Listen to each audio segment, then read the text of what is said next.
conversation, bro. Yeah. I remember. Now I have my book. I wrote a book while we was at Alto, but awesome. When I was working on it while we was at Washington State Prison, awesome. And I was telling one of the older guys I was gonna write a book, and then I used to just like watch stuff that was going on in the dorm, and so a lot of times I put my headphones on, but I wouldn't have no music, and I'd be Hail Mary, just paying attention to what's going on. I heard the two OGs that I thought I was cool with. They was like, man, y'all heard this nigga say he gonna write a book. What he gonna write about? All he know is Chain Gang and Alto. All them niggas gay. Then the older dude, he was just like, man, I'm sick of these Alto niggas, man. They come through it, cause you know we had some gunners that was coming through there. And then when we got to Washington, it was just a lot of female officers there. That's all we want. But when we first got there, the only two males was the warden and the captain. Everything down from that was a woman. Even the CERT team was female. Folks. How? Man, bro, I was so. I'm telling you, bro, I was so annoyed, man. I'm telling you, this is why I was so annoyed. I used to tell the CERT, I said, y'all not worried? They said, what do you mean? I said, there's at least about 150 of us. I said, if there's something that really pop off, I said, do you really have the staff to stop it? And the naivete of some of these officers, right? I used to have to tell these sisters, I said, I know you don't believe this. I said, but if it really go down, I said, I'm gonna help you out, sister. I need you to find me. Yeah. I need you to find me. I said, otherwise, what might happen to you, you don't know if you'll be able to you'll be able to look in the mirror again. One thing I will say is that Washington, I never saw or experienced an Alto moment. And only people who have experienced Alto understand bro, this shit could go left. It could go left. I was worried. I was really, really worried about the system. But the one thing I can say about Washington is I don't think that because it's like it was so many women, they were choosing.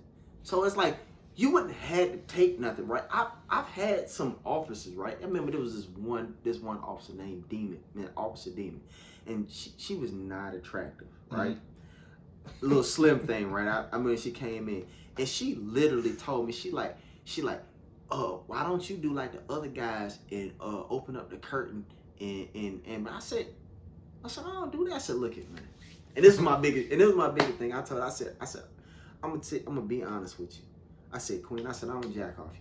I said, if it's really gonna die, I said, I'd rather just ask you for some pussy. Yeah. You know what I'm saying? Because I'm gonna go to the hole either way. Yeah. You know what I'm saying? You won't see me for jacking. Yeah. But if I really like you, I'd rather ask for it. Because the only thing you're gonna do is tell me no, yes, or send me to the hole. They're my options. But hey, that's what it is. I got everything to gain and nothing to lose. Hey, you know what I'm saying? And you win some and you lose some, and I have won. You know, there's been some time I didn't necessarily catch it at Washington, even though I've gotten a cheap feel. You know what I'm saying? But it was at Coastal that I struck. You know, and it took a minute because oh my God, man, cop blocking is real, and I don't know why some of these sisters, man, choose the most lamest, snitchingest ass niggas on the planet to deal with. I don't get it. They throw so much shit, because this is the one thing I can say about certain officers that come to the chain gang, right? And I can't blame these sisters. There's no way that you can go to a facility of 1,500 men, you know what I'm saying, or better, and there's not somebody you're attracted to, because all we do is work out all day, think about pussy, work out all day, and free. That's it. That's it. So there's no way you come into an environment where the physiques that you dream about are there. The attention that you and the attention that you thought you wanted is there times 10. You could look like you could. You change your perfume, man. For real, I'm talking about you. Wearing? You could be a 3. You are a 20 in the chain gang. No, you are real. Beyonce. No, you are a celebrity, bruh. I've seen my God, I've seen women with nobody, even like Miss Dorsey. They used to make Miss Dorsey feel like she was Beyonce, like she was a bad bitch. You know what I'm saying? For real. Now I'm telling you, Miss Kelly now was toting. She was holding. She looked like me in the face. She was holding, but she looked like Mr. Ed in the face. But I've seen niggas crash out. I'm talking about she'll get up to go to the bathroom. I've seen niggas get in her chair. Yeah. I said, what? Yeah. I said, yeah. did I just see what? These niggas is looking for residue. These niggas is looking for residue. Bruh, I seen Spanky. What is wrong with these guys? We was up there. Was that 18, 17? I seen Spanky with a mirror. I can't think of the office. She was a big old. Too, she was a big old. Spanky used to work the child hall too. Yeah. Yeah. I seen Spanky with a mirror. You know, the bathroom, the officer bathroom was right there on the okay, so the booth was there was an officer bathroom. It was upstairs. Wait, you talking about in PMC? PMC, yeah, PMC. So you got the officer bathroom. I don't know how in his mind, I don't know, but he had a little mirror, bro. When he got the little mirror, I walk out into the hallway. Spanky got a mirror, and it's by the door. But in my mind, I'm looking at this mirror, Spanky. I don't see nothing. I don't see nothing. I got good vision. The foggiest mirror there, the mirror you buy off the store that you got to do this to get to see your reflection. What are you doing? What are you doing? The imagination is hey man, off the chain. And this Spanky wore glasses too. Yeah. He wore the snake glasses. They were this thick. How? No. Was it Spanky? Hold on. Spanky was white. This dude was black. It was. Because I know who you talking about. I know this dude. This dude wore these big ass bifocals. Always had the hoodie on. Was probably about $1.25, $1.30 soaking wet. This dude right here, man. I might be calling the wrong name, cause he had a little size on him. He did work in the kitchen, but he was a mad jacker. He was a good dude, but he was a mad jacker. But I think that 90%. You ain't talking about the dude that was missing the fronts, was it? Cause I remember there was a dude named Mike too, missing all his fronts, or the glasses all there, always laying like that.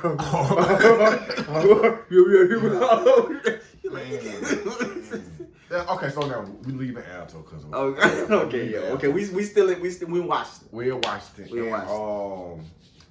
No, we at Coastal. We're at Coastal because you didn't start interacting with one of the females. Man, it was crazy how it is, and I don't know why this sister, but it's crazy how this even started, right? So once again, when I transitioned from Frank Scott was another sweet camp, which I ain't left. So I transitioned to the Coastal, and then I got a little bit more militant because this was when I ended up becoming I was under my Shahada, and I was part of the suture team, and then I went from being suture to actually being the imam, the imam of the community. Okay. So it was a sister that used to work our dormitory, and you know what I'm saying, and one day we just got into a conversation. It just happens sometimes. You don't always have to force it, whatever. Sometimes it just happens. So the sister, she told me, she's like, you know what? And I was giving her relationship advice. She was married, and then she's like, you know what? She's like, I would have never expected this from you. I said, what do you mean? She's like, all I do is see you work out, train out. I didn't even really think you intelligent, and you had a conversation. She's like, I thought you was just a machine. I said, oh wow. She's like, but you are very insightful. She's like, you're very passionate. She's like, I would have never guessed that from you. I said, oh man, I appreciate that, right? So I think this is where it actually escalated. I mean, I did get some personal information from the particular sister, right? But nothing that I just kind of used to manipulate in order to draw out a conversation. But it wasn't until this particular day that I was coming in from my detail, and it was a dude in our dormitory who was cussing a sister out, man, just giving her the business. So when I walked in, she's in the booth, and he's just going. So she like, oh, I got you signed in. She already knew who I was, right? So I'm seeing her going on. I'm like, what's wrong with this dude? And he's cussing her out about some hygiene supplies, some hygiene, right? You know, some soap or whatever, right? So he's just going like, B, you better give me some soap, you know what I'm saying? Blah. So I'm like, man. So I come up to the window. So we, in this particular like pod, it's 4 dormitories and it's one brand. So the booth sit in the middle and it's like kind of glass. And it's the glass where you can look down into, you know what I'm saying, like dorm A. Then you can look up and see the glass through, you know, glass windows into the day room of dorm B that's above. And then it's like that on each side, and the booth to control all the doors and everything sits in the middle. So I come up to the stairs and I'm looking at her like, why is this dude going off, you know, talking to you crazy like this, man? This is crazy. And she just looking like, man, you know what I'm saying, kind of shrug it off. And I'm just like, oh, man. And me at this time, I'm E-man, so I'm feeling like, you know, and I've been with Sadiq, and me and Sadiq, we've had permission sometime from the officers to go regular, especially if they're part of the community. Like we'll go check them. They were like part of the community. If they've been caught stealing or anything like that, we will go handle them. Yeah. And they will allow us to do in-house discipline with them. You know what I'm saying? Which, you know, but it was just some of the officers that we were cool with. So I asked her to pop the door, and I come out to talk to the brother, and I'm like, hey, excuse me, young brother. I said, man. I said, to be honest, I said, do you really think that you're going to be able to get what you're requesting by, you know what I'm saying, by cussing the sister out? And I said, I don't think that's going to get you no closer to what you really want from her. Then, you know what I'm saying? And then plus, I said, man, that's somebody's mother in there. That's somebody's sister. You know what I'm saying? I said, put the roles. I said, what if somebody else was you, and that was your mother, your sister in there, and they were talking to her like you're talking to the sister now, man. I said, how would that make you feel? Whatever. He like, man, he said, look, man, this ain't even got nothing to do with you, man. I said, brother, it ain't about what it got to do to me. I said, man, it's about a level of respect. I want you to have what you want. You know what I'm saying? To be honest, if you need soap, bro, I want you to get the soap. Yeah. But I don't think you're gonna get the soap by cussing out. Why you come out here trying to save a whole nigga, woo, this, that, and the third, or whatever, nigga? You know what I'm saying? You act like you want to do it up too. I said, and then something clicked in me.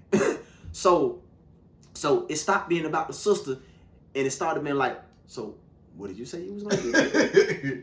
So I didn't drop my I dropped my prayer rug. Boom. I said so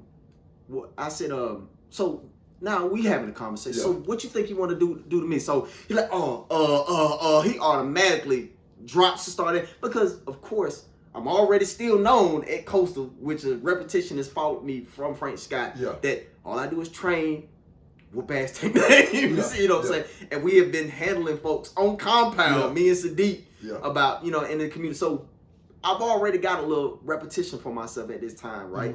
So the dude sees it, automatically start backtrack. So where the sister was letting old boy just kind of go in, she went into panic mode, right? Because I've already had officers on compound at this time told me that if it was a 10-10, they not responding, which I thought baffled me because I didn't know.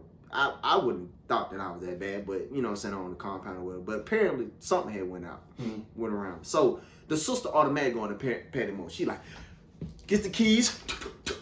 She's like, Mom, no, don't do it. She's like, Kurt, take your bitch ass to your motherfucking take your unit now before I fuck you like a mom. Please. This nigga hauls ass upstairs. She's like, Mom, please. She calling me by my first name. I didn't call me by my last name. She's like, Mom, please go back to your, you know, said, please go back to your dorm. I'm like, I said, look. I said, all right. I go back to my room. I go back to my I go back down into my pod. But I'm only going back and down to my pod to change clothes, so I don't fuck up the ones that I got going on. So I can go back to my detail letter. I go put on my tennis shoes. I go put on my damn my outside pants. You know what I'm saying? And my little faded out ass, old ass, see-through ass check ass shirt. And I come back to the door. She pops the door for me. I said, excuse me, miss. I said, could you pop C range for me? I'll be right back. She like, no. I said, this won't take long at all. She says, no. I said, 5 minutes. Please. No. I said, she like, Amon, please. She like, I'm begging. I said, you sure? I said, I promise you won't. I'm right there. I'm already thinking. And at this time, I got a cell phone. I'm like, maybe I can go text somebody. But I got to put up. And I'm thinking about, like, maybe I can go text my partner, man. These niggas keep their phones out all the goddamn time. You know what I'm saying? Maybe I can text my. I was like, you know what? I'm not finna get my phone out of this spot. It'll take too long trying to put it back in. So I'm like, all right, I got you. I heard this time. I go put back on my clothes, check back out, boom, boom, boom. Later on, that dude didn't even stay in the dorm a day. He PC'd that very day. That very day. She came to me, she like, Amon, she like, that was gangster as shit. I said, what are you talking about? Because me, a lot of times you get so programmed in the chain game when it's, you know, for confrontation, especially if you've been in a lot of confrontation, you don't even realize when you make a transition. Right. So to her, she just seen a whole nother side of me, and she like, Amon, that was gangster. She's like, I didn't even know. She said, you was diplomatic at one point in time, and something clicked, and I just seen you turn into somebody completely different. She's like, it kind of turned me on a little bit. She like, but I was like, oh yeah. So then nigga get in the Mac mode, like, yeah, so so what's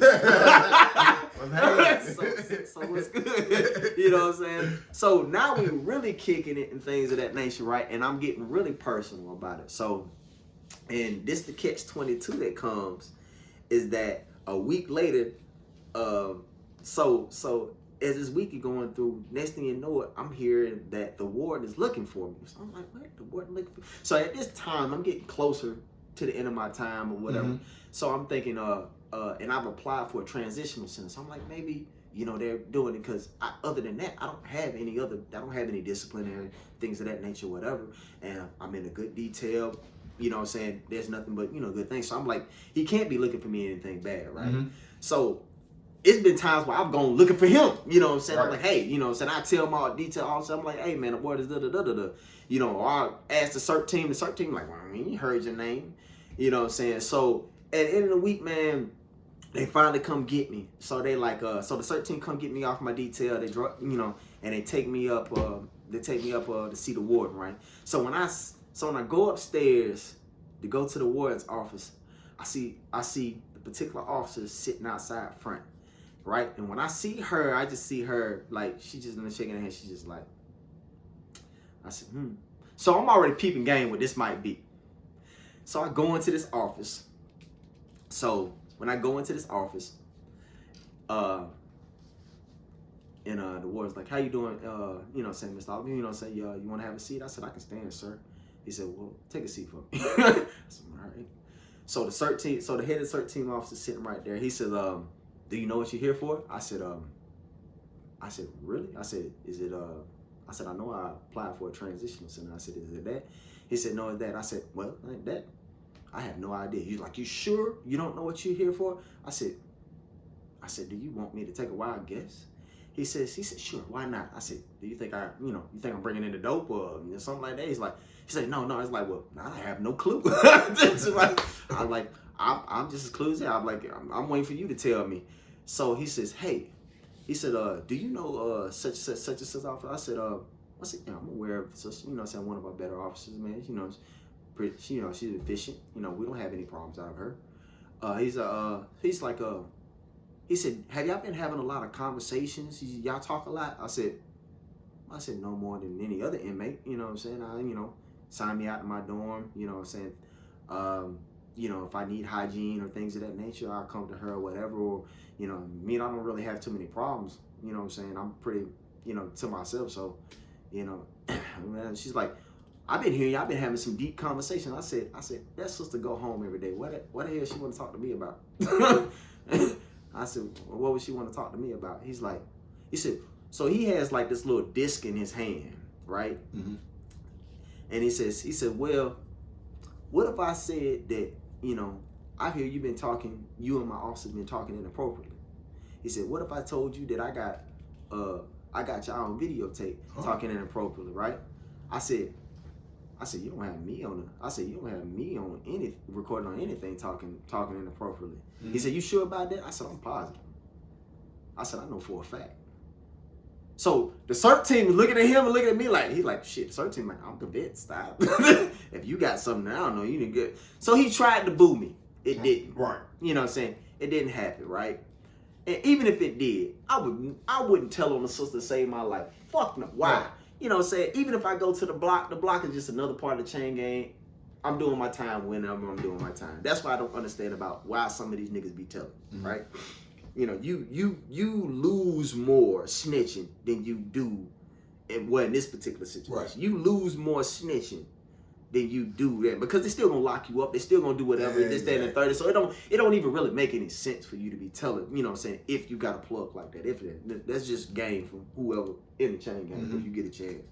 So the day after that, they come tell me to pack my shit up. I get on admin and said I'm on administrative lockdown because I end up finding out this fuck nigga that wrote a kite on me, right? Telling me that because he was scared that I was gonna whoop his ass, he wrote the ward that me and her had something going on, which we didn't have anything going on at that time. We did not. So, and the reason I know this is because they put me on the same range as this nigga, right? And anybody know that ever been in the block, when the flats plop, everybody is running their mouth. The block don't sleep. The block don't sleep. So this cat ends up talking to somebody else, and puts my name in his mouth, right? So the dude across from me is looking at me, right? He's like, yo, yeah, you know that nigga. Oh, you're like, yeah, that nigga got banged up for B11 man jacket on such and such, right? He's like, oh yeah. So I'm like, oh yeah, man. I'm like, who that is? He's like, oh, this little you know, call out a little damn. I'm like, yeah, I'm like, shoot. I'm like, I like that nigga Oliver sip ain't it? That nigga sucker, ain't right? Like, yeah, that nigga got banged up, man. Everybody in the drug old girl, woo, she bang him up. I'm like, yeah, y'all see, you know you talking to, right? He like, nah, man, who you with, Kim folk? I said, yo, this old nigga. I said, when I see his on site, the whole damn hallway got quiet.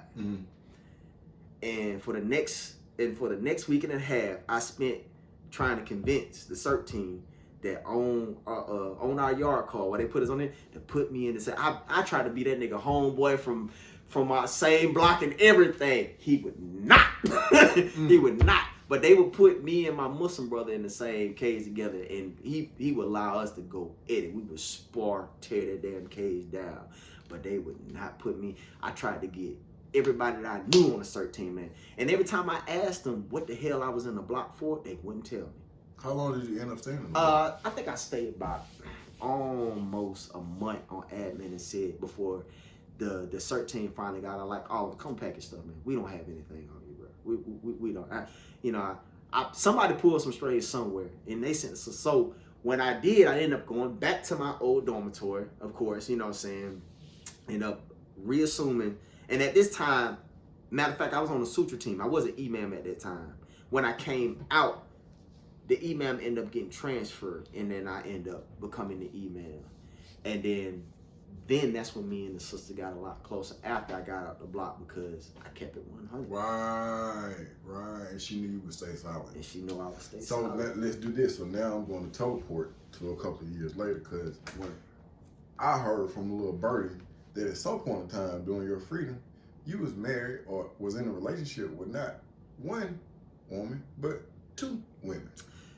Yes, I was in one. I've been engaged 3 times, but my unconventional marriage was in a poly relationship. Yes, I had 2 wives. How did this come about, bro? Man, this is so crazy. So crazy, right? I really, honestly, man, I think in most of my dating, I kind of have been in very, very similar situations where I've been offered the opportunity for a poly relationship or indirectly been in a poly relationship. You know, and this was the first one where it was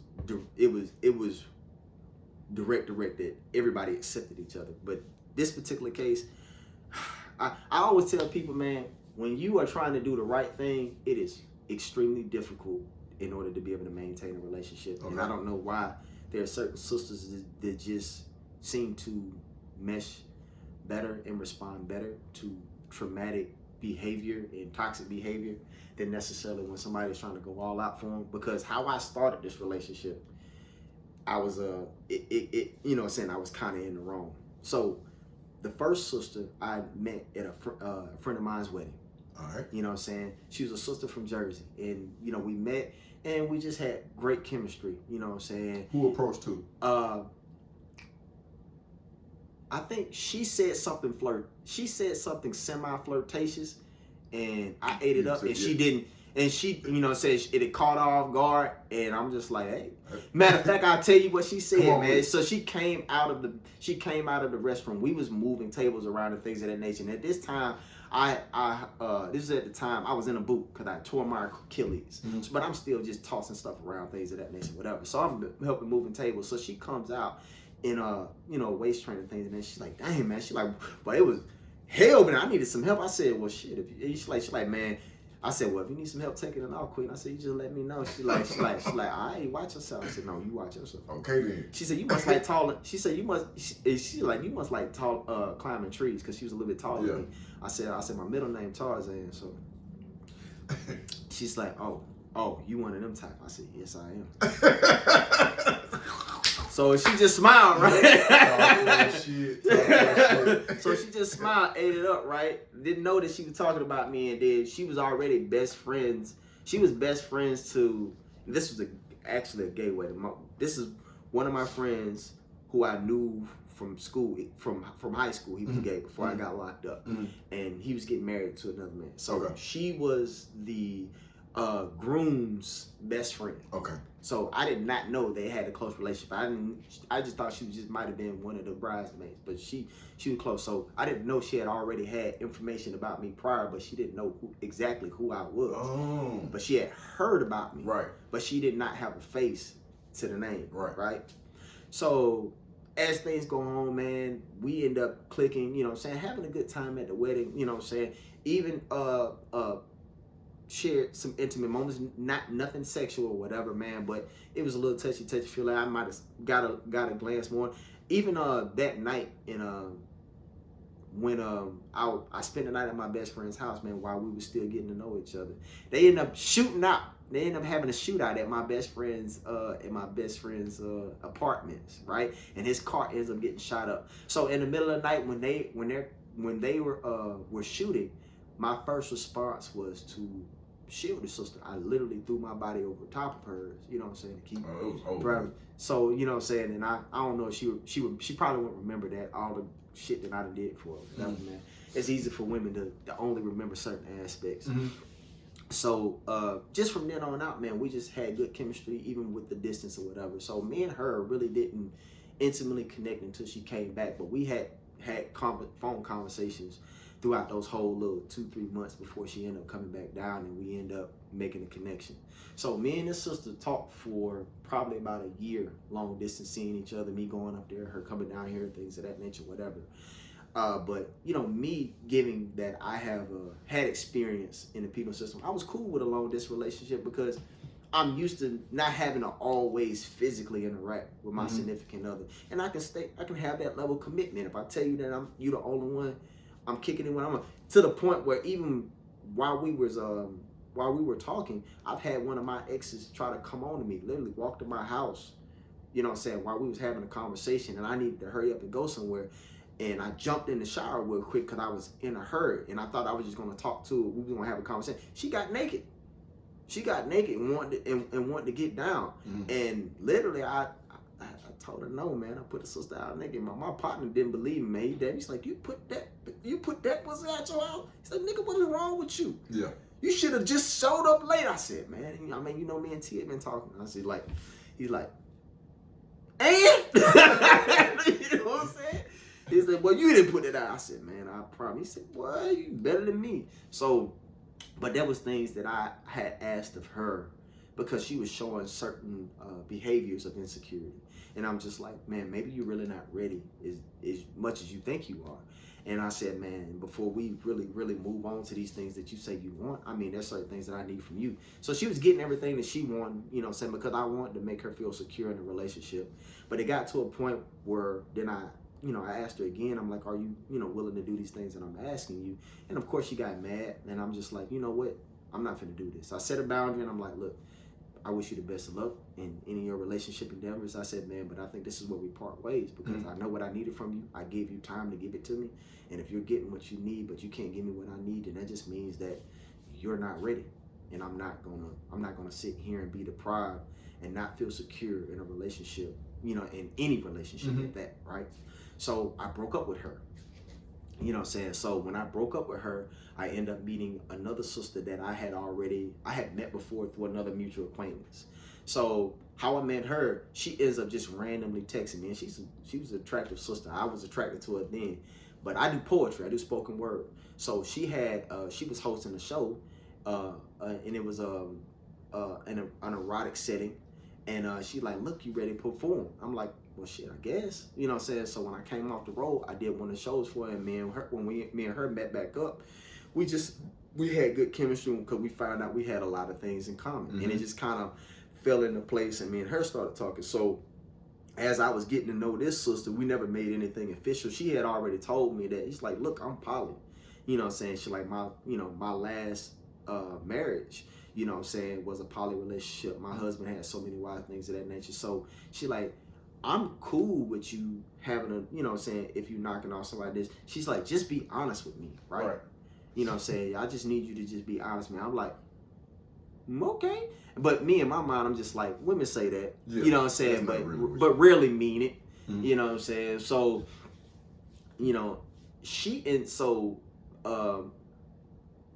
up coming out of that, you know what I'm saying, out of the blue again, you know what I'm saying, like, well, I don't know if you think about me, I still think about you. So she just offered me a problem. She's like, well, I don't know if you still attracted to me, and like, I'm attracted to you, but how you feel like if I just showed up, you know what I'm saying, in a trench coat, you know what I'm saying, get knocked down and then leave? I'm like, well, if that's just what you want, that's how you want to play it. I mean, let the Lord use you.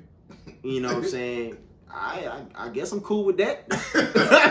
Shoot, what is it to me? Yeah. So I'm honest. I'm honest with the other girl. I tell her, I said, hey, look, you know, this is a shorty that I know, you know what I'm saying? She want to come through. I'm pretty sure we're going to get intimate.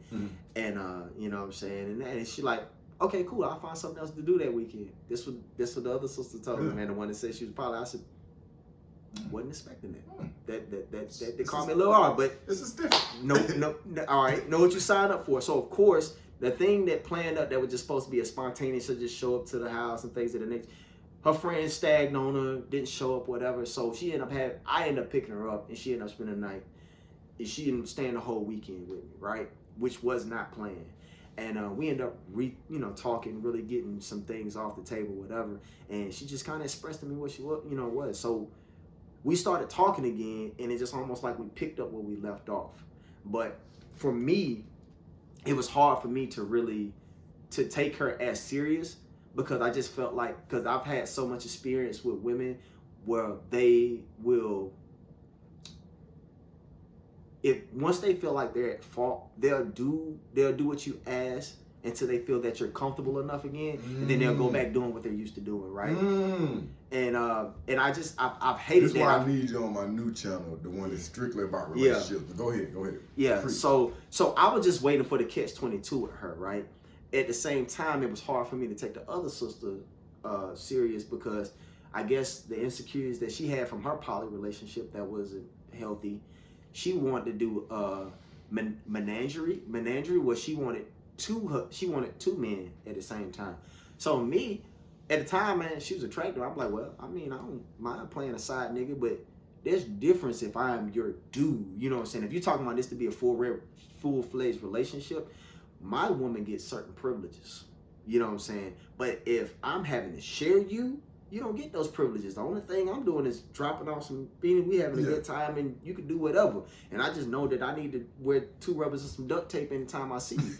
You know what I'm saying? Cool. You know what I'm saying? But if you're talking about you want a relationship, I don't share. I'm not going to share you with any man, because I know how much that I'm going to pour into you. I know what privileges you're going to have access to of my resources, and what devotion that you're going to have of me, that me and the other dude is gonna bump heads. That's just not gonna work. He gonna want you when I want you, and if I'm investing in you, I want you when I want you. Right. I'm not gonna share you. You're not a timeshare. You're not property. Right. You know what I'm saying? You're mine if that's what it is, right? So it was hard to take her serious. But then at one point in time where I'm both seeing these sisters at the same time, which neither one of us have established that it's just have established relationship, like, oh, we're going steady, you know what I'm saying? And you already know that I'm knocking off old girl, so I'm not lying about it, you know what I'm saying? So, you know, it got to a point where most of them was like, well, you know, I don't need any other dude. And then just the other sisters were like, well, maybe I don't need any other dude. I just never felt this way about this particular person. I just, you know, way before, I really think I'm in love. I feel this connection with you and things of that nature, whatever, you know what I'm saying? We want to, so I'm like, I'm here. And then, you know what I'm saying? Then, of course, my sister from Jersey, she's just like, she's doing all the things that I asked her, her. And I think she was doing them because when I set that boundary, it kept her in the mindset that I can lose this man. Mm-hmm. You know, he's not just going to go for anything. You know what I'm saying? That, you know, he has standards. Right. And if I'm not going to give him the thing that's reasonable that he's asking for, then, you know, he will move on. He will transition. And I think that'd be losing out. So now with the sister in Jersey, she was bi. Okay. But she had never had an intimate experience with a woman, right? So hold on, how is she bi? She's never had an intimate experience. She's always had an attraction for women, and she's been in several situations where she's had an opportunity to have either a threesome or intimate experience with a woman, but something random, abstract has always happened, right? And then things didn't go as planned, right? So I've always known this about, and plus she already said that she was open to the idea of a poly because I'm Muslim. So most of the women that date me always ask me, you know, like, oh, you know, we know Muslim men can have more than one wife. Do you ever think? At first, I was just like, oh, hell no, because dealing with one woman is a handful. Right. So you telling me to do it times two? I'm like, man, I don't know if I have the mental, emotional, and spiritual bandwidth, you know what I'm saying, to do that. I can take care of things financially, but it is so much more being of intimacy and finances when you come into a full-fledged relationship with multiple women, right? So I started planning. So we started planning. Me and the sister in Jersey started planning a threesome encounter, right? Because this is what she wanted, and I don't think it would have been a problem because the other sister already a problem. She don't mind me, you know what I'm saying? Of course, sleeping with other women as long as I'm honest with her about it. So I start lining up a list of individuals, even just possibilities. Yeah. So out of all the possibilities, and I added the other sister is one of the possibilities, this is who she chose. You know what I'm saying? So I'm like, wow. Isn't that a coincidence? So in my head, and I'm not saying that this is right. I really think that I was wrong. I definitely should have been honest. Where I went wrong is I should have been honest when things transitioned into something serious with me emotionally and mentally with the sisters. I should have been honest about what I felt and went on established and told them about where things was going, even though they knew of each other, and I didn't. So my idea was that, okay, if we set up a intimate session with all three of us and they get along, well, then it'll work out for the best of us. And I, you know what I'm saying, you know, and it transitions. So when this happened, we set everything up. I flew her down, all that, man. We're at the house. And everything that could go wrong did go wrong. I promise you that. Everything that could go wrong did go wrong, bro. What you mean? Oh, my God. So when we get there, man, so the sister that's in Georgia, man, she's real finicky about, oh, I need to know the sister I didn't get. I don't just sleep random, woo, with this, that, and the third. I'm like, but you had before with you. I'm like, all right, cool. So how are we going to set up a threesome? You agree for a threesome, and this now. I was like, all right, cool. How this going to work? So when we get into a session, we start bringing out games and things of that nature in order to get to know you. Were there dice involved in this game or cards? Not this particular cards. We had cards, right? But these cards weren't intimate of nature, more so than they were like, what do you know about him? What's his favorite color? Things of that nature. It was really cards to get to know you. Even though we started this game, I'm in nothing but a robe and both of them in lingerie. So this, they always so it's gonna be a good game. So intimacy was on the table. It was planned, right? And I don't think I was patient enough, man. It's like, I don't know. If I would have let them initiate, then it probably could have been a little bit more better. You know, it probably would have been transit a little smooth and things would have went wrong. But when things didn't go wrong, she, you know what I'm saying, the sister in Georgia felt like the sister in Jersey knew more about me, and it was like being some friction, and I'm just like, oh, really? You know what I'm saying? And then I felt it going that way, and then when it came to intimacy part, like, you know, sister in Jersey, she just got tired, like, look, this is what I came here for. So she kind of more was like, Griff, like, look, nigga, you finna bend me over. Yeah. Even if I don't get her, I'm gonna get you. Yeah, you know what I'm saying? Yeah. So when I came up and so when old girl came upstairs and I'm going at it with old girl, she got offended, man, and then it just started. Everything went ham. She's like, oh, you did it, JK. And I was like, oh, this my the God. one who said she didn't really care though. Right? Yeah, and it's the same one. Yes, it's the same one. It's so crazy, right? So like I said, everything that could go wrong didn't go wrong. Then she get upset, leaves, then comes back. You know what I'm saying? So old girl's asking me questions like, why would she act like that? I feel like it's something a little bit deeper between you and her, right? So, you know, or whatever, for her to just really up and leave like that and this, that, and the third. So me at this time, I'm not going to tell her myself. You know what I'm saying? I'm feeling things falling apart, but I'm like, I'm not going to tell her myself yet. This is not the time at this moment in the heater. But old girl comes back, and then they start having a discussion, and all of them are trying to put dates together and things of that nature. Even though how they tried to put the dates together, whatever, in their mind, without them telling me, they were like, oh, I've been dating him for such and such, and we've been together since such and such. You know what I'm saying? And I'm just like, you know what I'm saying? My sister and me and the sister in Jersey, we never made anything official. We just really, was going with the flow. Yeah. And but I officially broke up with her. Right. And I didn't start talking to the other sister until I officially broke up with her. But for them, they're like, no, it overlapped. I was still talking to him when I'm just like, and at this point, I'm just like, man, they're wrong. But I'm not gonna lie, it was really hurtful for me because I literally had started falling in love with both of these women. Mm-hmm. You know what I'm saying? Because whether they like it or not, both of them were really, really similar.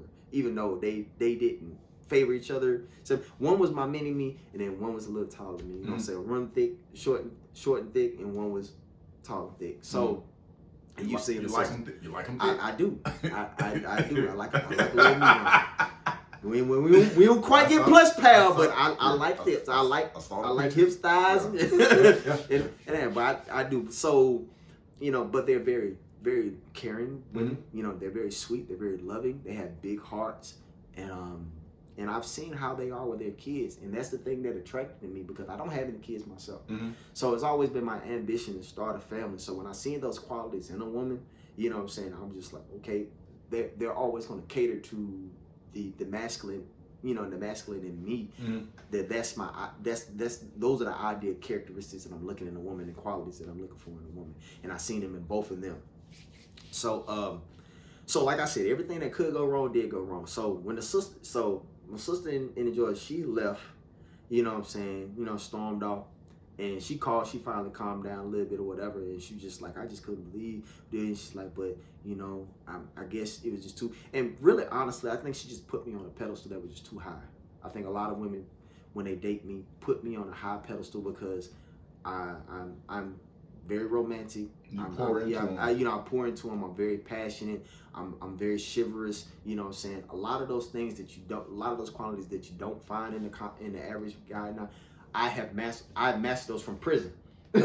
Because when I was in prison, you know what I'm saying, I told myself that my goals and ambitions in life was to be a great father. Mm-hmm. You know what I'm saying? So I tried to assimilate every characteristic that I know that would make up a good father, mm-hmm. And that would make up a good husband. And I internalized those concepts and ideas, and I embodied them, and it hurt me a lot too in my dating experience when I got out. I won't lie to you. If we'll get into your other page, mm-hmm. I will show it hurt me a lot because the individuals out here don't respect those type of ideas and still hold true to those concepts. So I feel like I was a man who who had the soul and the mentality of somebody from the 40s or the 50s, dating somebody who had absorbed too many nuances, and in the idea and concepts of love, commitment, and loyalty are so. When you said that, I saw Marvin Gaye trying to holler at Sexy Red.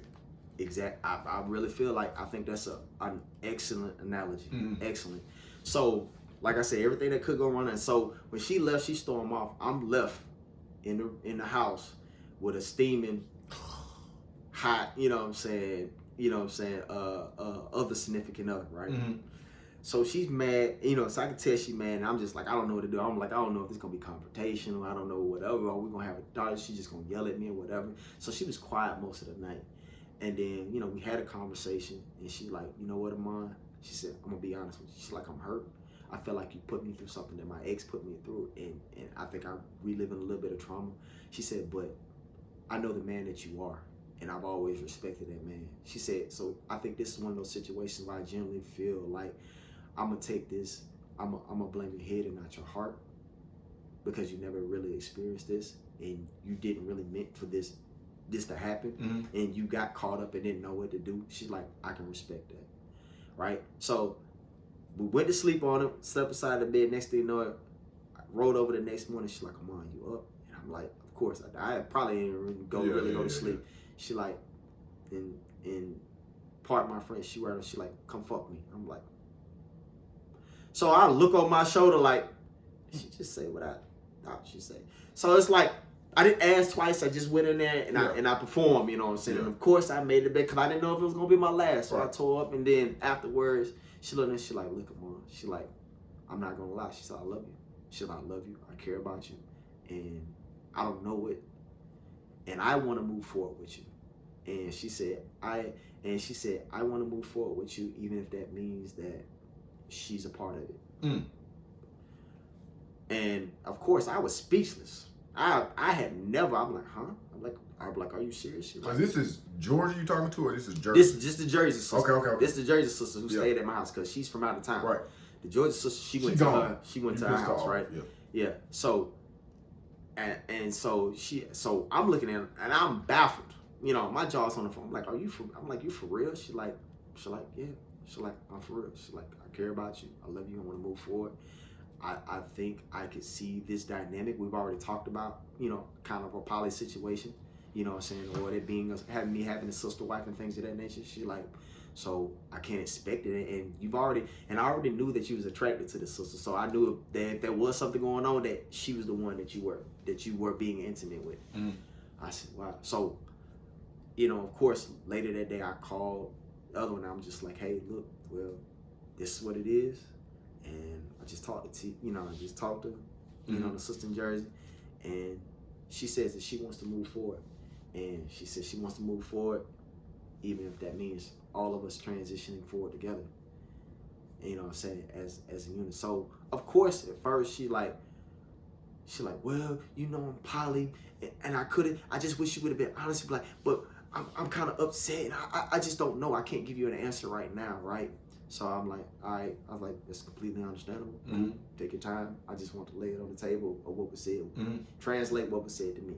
So as the rest of this weekend goes on, or whatever, I already had a strong bond and a connection with her kids.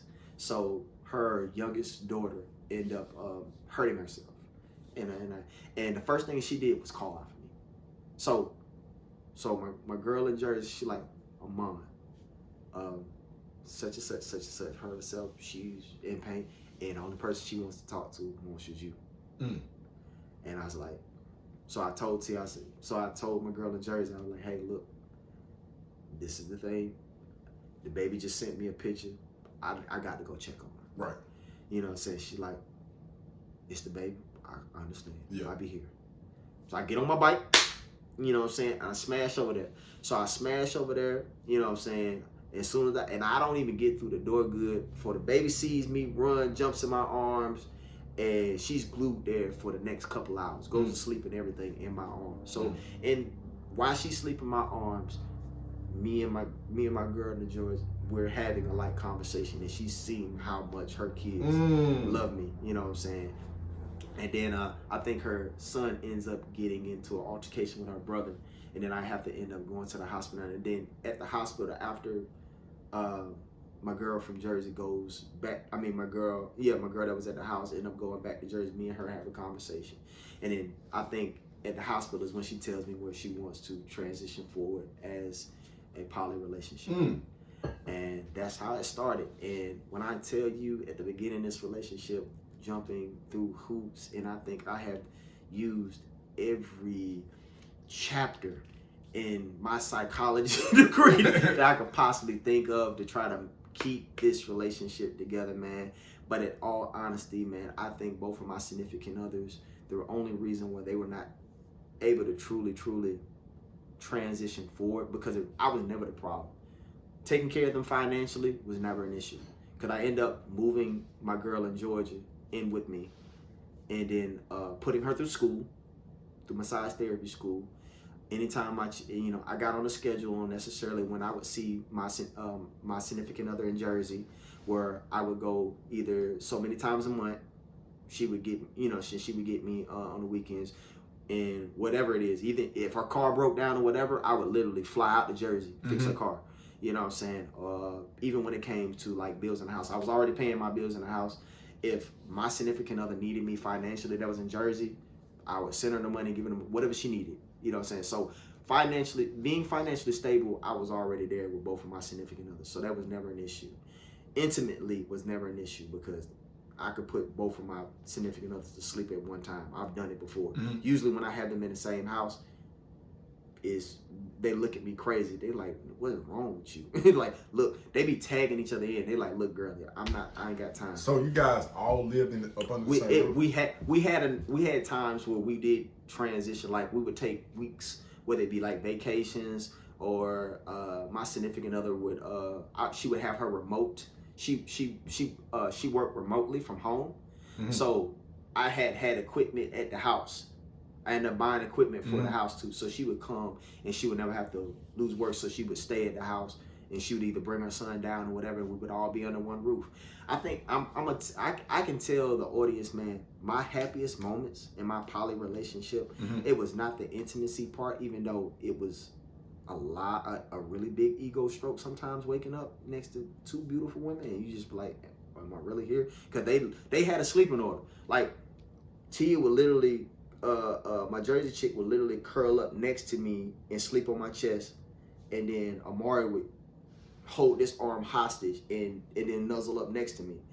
And the only time that they would cuddle is if I wasn't there. But if I come home, they automatically make space for me. But my